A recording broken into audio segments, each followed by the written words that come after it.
ASEAN to deliver his opening remarks and proceed with the meeting. With that, Datuk Sri, the floor is yours.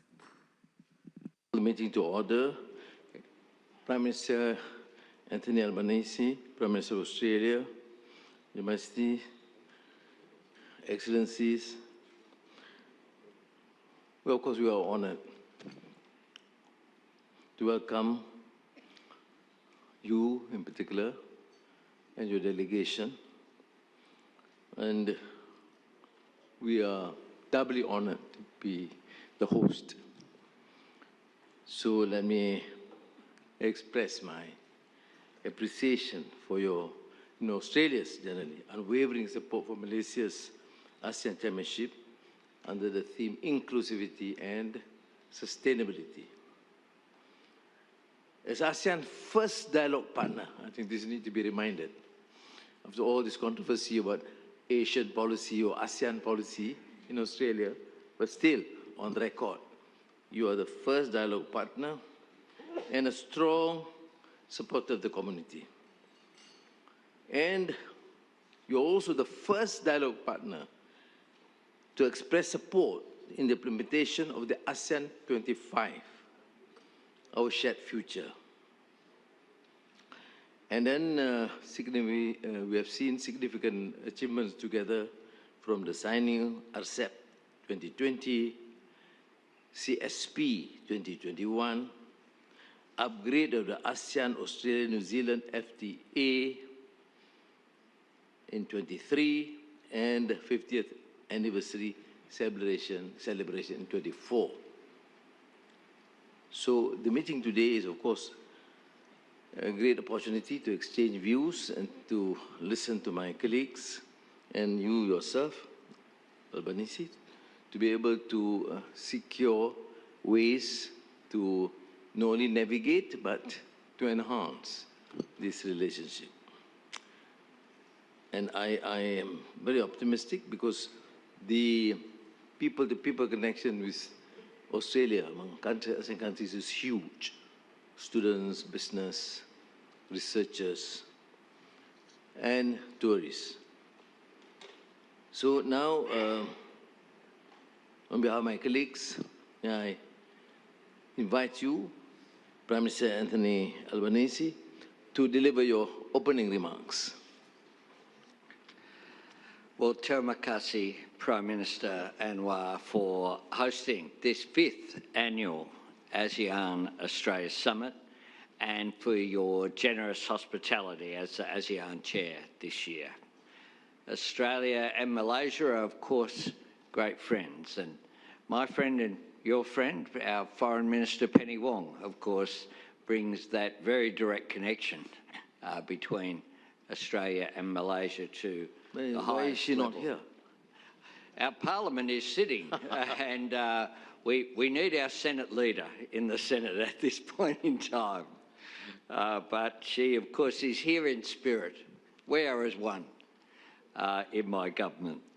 And as we celebrate 70 years of diplomatic relations between Australia and Malaysia, we can reflect on the remarkable partnership that exists between our two nations across trade and tourism, our education sector, and our growing business-to-business connections. This is a relationship that is going from strength to strength.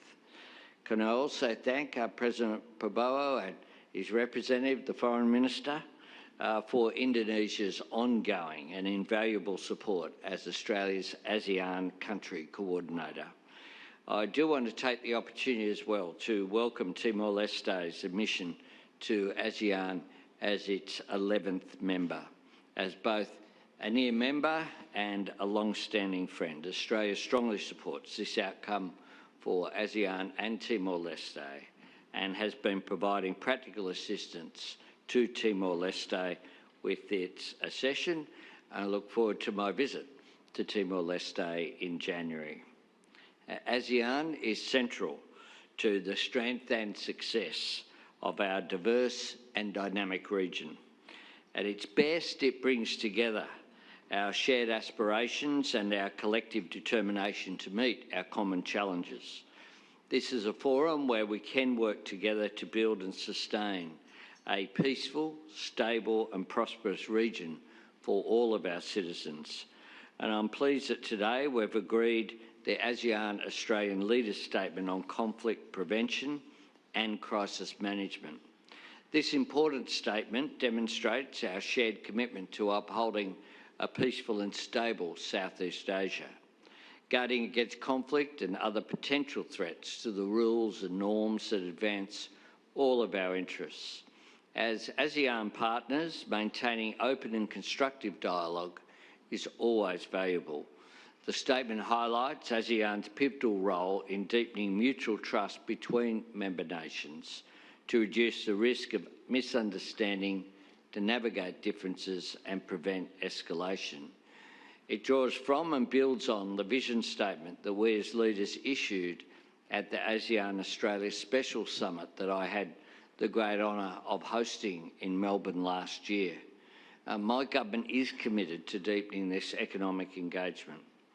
We want to seize the opportunities for investment and trade that we identified through our regional strategy for 2040, titled Invested.